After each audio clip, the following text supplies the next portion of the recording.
Mabuhay Pilipinas! Magandang araw sa lahat ng ating tagapakinig. Narito tayo upang muling ipaalala ang kahalagahan ng nakaraan. Ika nga ng mga kapwa kabataan, the healthy way to move on is to learn the lessons never again. Kaya muli, ako ang iyong DJ Cha, at samahan niyo ako para sa isa na namang makabuluhang gawain dito sa ating programang Kasaysayan ay binabalikan at sinasariwa ang mga mahalagang aral, tao at pangyayari na silang nagbibigay saysay sa ating kasalukuyan. May mga dahilan kung bakit pinili bilang ating pambansang bayani si Dr. Jose Rizal, at isa na rito ay ang kanyang mga isinulat para imulat ang ating pusong makabayan sa kanyang tanyag na Noli Me Tangere, na may 64 na kabanata ay may isang tauhan na kilala bilang Sisa, na siyang ating bibigyang buhay. Sabay-sabay nating alamin ang mga aral na nais ipahiwatig ng ating pambansang bayani sa pamamagitan ni Sisa, ang dakilang ina.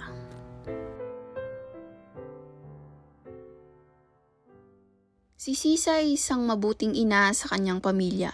Ang kanyang mga anak na si Crispin at Basilio ay mga mababait, magalang at may matalas na pag-iisip. Sa kabilang banda, ang kanyang asawa na si Pedro ay hindi gaanong kaaya-aya ang ugali. Ngunit mahal ito ni Sisa, kaya't siya ay nakakapagtiis. Isang kaibigan na nagmamalasakit kay Sisa, si Piloso Potasio. Ngunit isa din ito sa hindi nagugustuhan ni Pedro. Sina Crispin at Basilio ay nagsisilbi bilang sakristan. Subalit kalaunan, napagbintangan sina Crispin at Basilio na nagnakaw sa simbahan, kaya na may ngayon tinutugis sila ng mga gwardiya sibil. Paano nila nalaman ang kinaroroonan ko? Nasundan ba nila ako kagabi? Tao po. Huwag kang sumigaw, pa natin mahuhuli. Aray! Nakita mo ba doon? Sa likod may tumatakbo. Bakit di mo sinabi? Tara na, baka mahabol pa natin. Patuloy na tumatakbo palayo si Basilio nang walang tiyak na patutunguhan, kaya't mabilis din nawala sa paningin ng mga gwardiya sibil, at sa huli ay nag-aabang na lamang sa tapat ng bahay. Sana walang mangyaring masama kay Basilio. Nagising na kaya siya? Sana talaga wala. Sana. Diyos ko, di ko kakayanin kung sakali.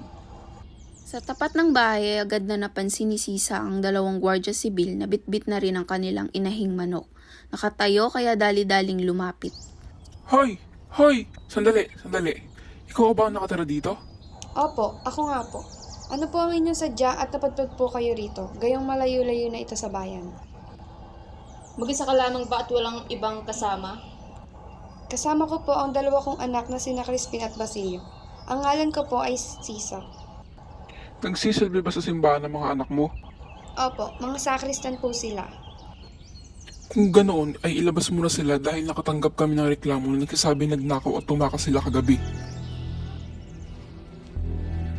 Wala pong katotohanan ng mga paratang na yan. Pinalaki ko po silang mabait at mabubuting tao. Nakatitiyak po kayo na kung may magnakaw man, hindi mga anak ko ang may kakagagawan. Nagmamangan-maangan ka pa? Sige, kung hindi sila, bakit ito ang tinurong bahay? Wala kayong masyadong kapitbahay kaya malabong magkamali kami. Wala po talaga akong alam sa bintang na binabato sa aking mga anak. Ganito na lang mga gawin natin. Dahil pinapanindigan mong walang kasalanan ng mga anak mo, bayaran mo na lamang ang alaga na ibinibintang na ninakaw ng mga anak mo. Sa ganitong paraan, maaari namin ibalik sa kura at hindi na kayo magagambala pa. Gustuhin ko man pong makaiwas sa gulo, wala rin po talaga akong maibibigay sa ngayon. Maliit lamang po ang kinikita ko sa pananahi at wala pa pong sahod ang mga anak ko. Pakinggan mo tong babaeng ito. Nawawala ang mga anak matapos magnakaw at tumakas mula sa simbahan. Inaasahan mo pa ang sahod. Bukod sa hindi po talaga ako naniniwala na nagnakaw ang mga anak ko, wala po akong pera. Totoo po ang sinasabi ko. Walang saysay ito, sasayang tayo ng panahon. Takpin mo na yan. Bakit po? Wala naman po akong ginagawang masama. Bakit niyo po kami pinagbibintangan pati ang mga anak ko?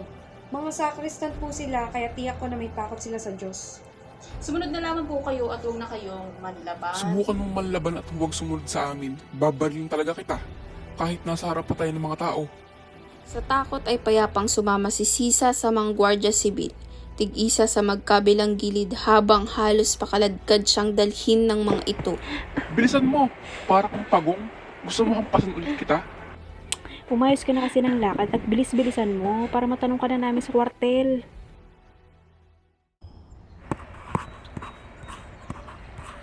Di ba si Sisa yan? Bakit may mga kasamang gwardiya sibil? Ay, hindi mo ba nabalitaan ang ginawang pagnanakaw ng mga anak niya dito, mismo sa simbahan? Ang malala pa, tumakas. Nabalitaan ko nga yan. Hindi naman nakalain na magnanakaw yung mga batang yun at napakabait naman. Nagpamaro pa sa akin kapag nasasalubong ko. Nako, sa bagay hindi rin kita kataka. Kuha na ang puno, siya ang buka. At kilala natin kung sino ang ama. Tama, si Pedro na walang ibang ginawa kung hindi magsugal at uminom. Tingnan nyo, at may dalang baril mga gwardya. Mga malaki ang trangkaso. Kawawa naman ang mga anak niyan. Ang ganda-ganda niya at maraming maliligaw ng dalaga pa. Hindi ko pa rin malaman kung ano nakita niya sa magaling niyang Tingnan nyo asawa. at mukhang idediretso sa kwartel. Mapapansin ng mga gwardya sibil ang pagyuko at mas mabilis na paglakad ni Sisa kaya ito ay pupunahin. Oh, bigla kang bumilis sa paglalakad. Nahihiya ka ba? Mahihiya ka pa pala. Nagpatuloy sila sa paglalakad habang sinusundan ng mga tingin at bulong hanggang sa makarating sa kwartel. Narito na si Sisa. Siya ang ina ng mga batang nagnakaw sa simbahan. Talaga ba? Okay, kulong mo na yan at ako na masasabi sa simbahan. Wag po. Maawa na po kayo. Wag niyo po akong ikulong. Totoo po ang mga sinasabi ko. Hindi po talaga magnanakaw ang mga anak ko at maging ako. Ay di pa sila nakikita mula kagabi. Huwag ka na pumalag. Pakiusap, maawa na po kayo sa amin.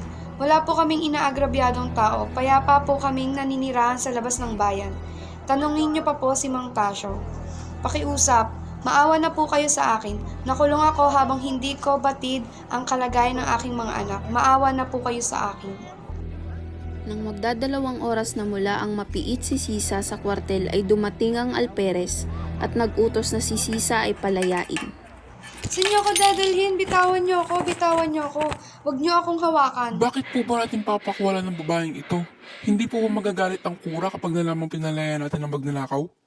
No hay pruebas que apoyen las acusaciones. Si el cura quiere realmente recuperar su dinero, que la regue a San Antonio.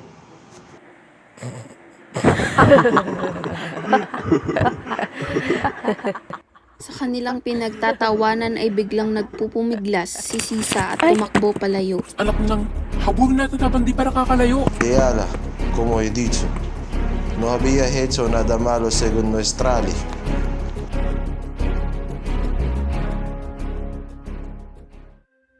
Agad na bumalik si Sisa sa kanilang bahay, umaasang makikita ang mga anak.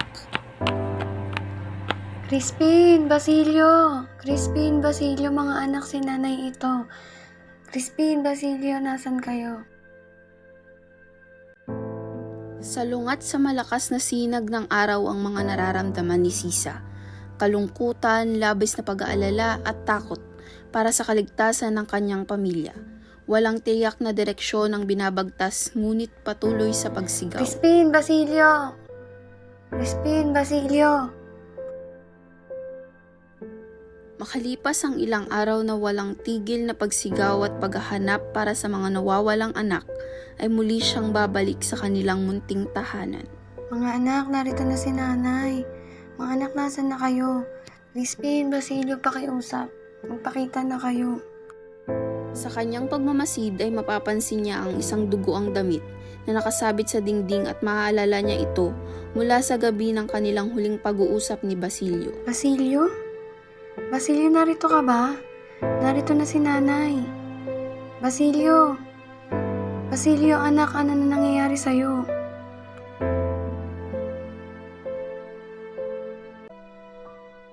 Basilio, Crispin! Mga anak, nasan na kayo?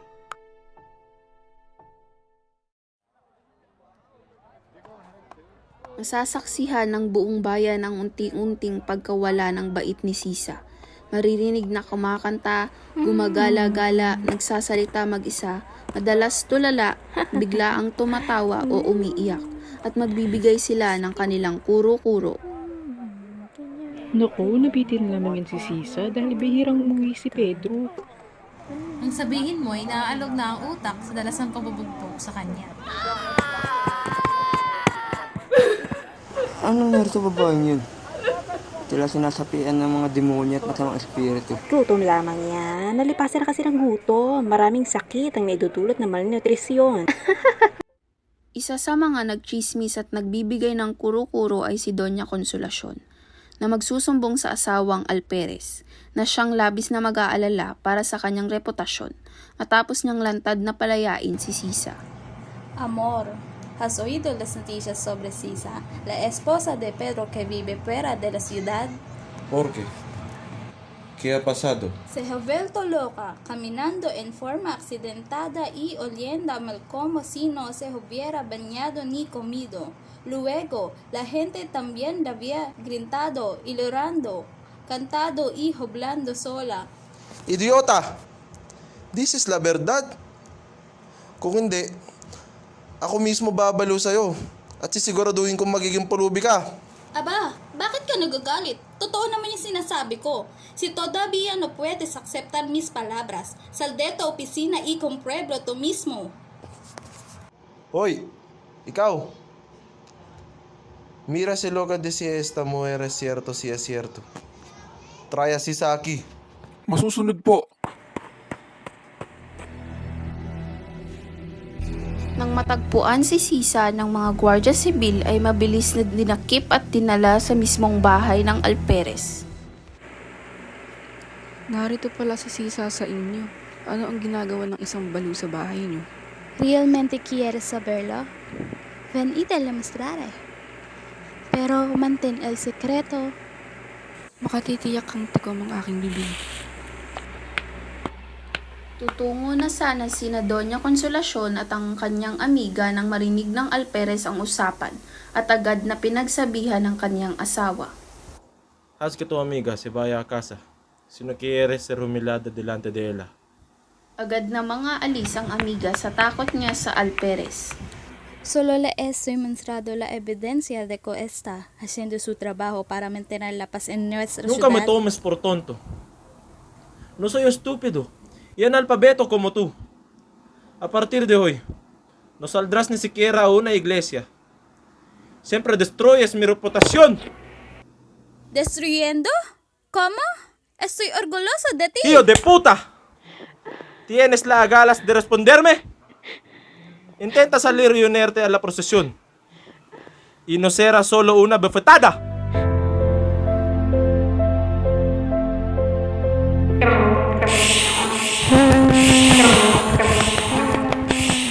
Saradong-sarado ang bahay ng Alperes. Kahit isa ito sa mga nakatakdang tapatan ng prosesyon, ay sarado ang lahat ng sulok nito at makikita sa loob si Doña Consolacion na galit na galit. Mira, él mismo encabeza la procesión, pero mí prohíbe salir, pretendiente. Kumain na po ba kayo ng hapunan? Dahil kung tapos na po kayo, maaari na po nating ipakain ng mga tira-tira kay Sisa. ¿Por qué alimentas a Sisa? Los locos nunca sienten hambre. Son deshebrados y saben lo que es el hambre, así que no la alimentes. Espera, ¿está ella en la habitación? Opo. Naisip ni Doña Consolacion na mag-aliw at magpalipas oras, kaya kanyang pinuntahan sa kwarto si Sisa kasama ang alalay. Sisa, Sisa, despierto y quiero que hagas algo. He oído que eres un buen cantante. ¿Puedes cantar algo para mí? Ano? Ano pong sinasabi niyo? Hindi kita maintindihan. He dicho, canta, canta. Bahagyang mauunawaan ni Sisa ang ibig sabihin dahil sa mga senyas ng alalay at magsisimulang umawit.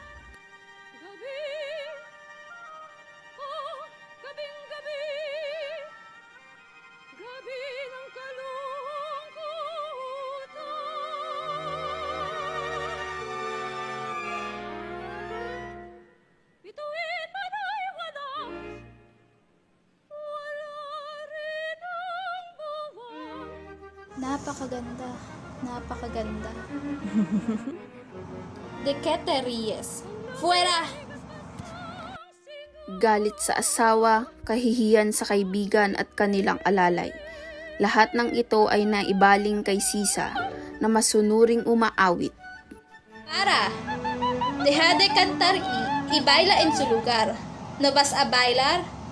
¡Baila! Muling natahimik si Sisa at hindi nauunawaan ang baluktot na pagkakastila ni Doña Consolacion. Sigues himilándome e ignorándome. Vamos a ver si sigues ignorándome. He escuado muchos problemas y es por tu culpa que no puedo salir. Hindi na malaya ni Doña Consolacion ang pagdating ng asawa at naabutan siya na walang tigil na hinahampas ng latigo ang sugatan at halos hubad na si Sisa. Hijo de puta! Imbecil! Hoy! Atiendela! Ropa! Alimentos y arreglala. No puedes parar. Tenemos que ocuparnos de Sisa porque mañana se reunirá con el Crisóstomo Ibarra y el gobernador general.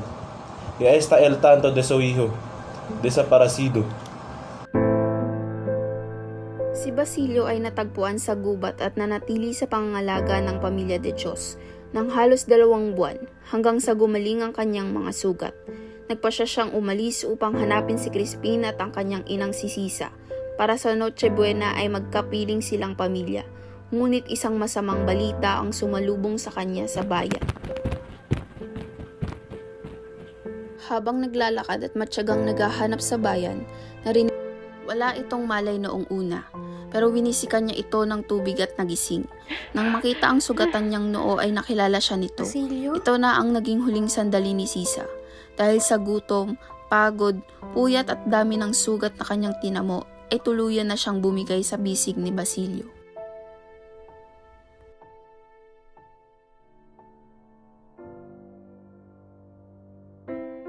Grabe, ang daming gustong iparating ng kwento ni Sisa. Nailimbag ang Noli Me Tangere noong 1887. Ilang siglo na ang nagdaan, tumingin sa paligid at maging mulat. Kung mahusay ang nobelang ito at tunay na natuto ang mga sumunod na henerasyon, tulad ng hangarin ni Pilosopo Tasio, magkakaroon ng saysay ang bahaging ito ng kasaysayan.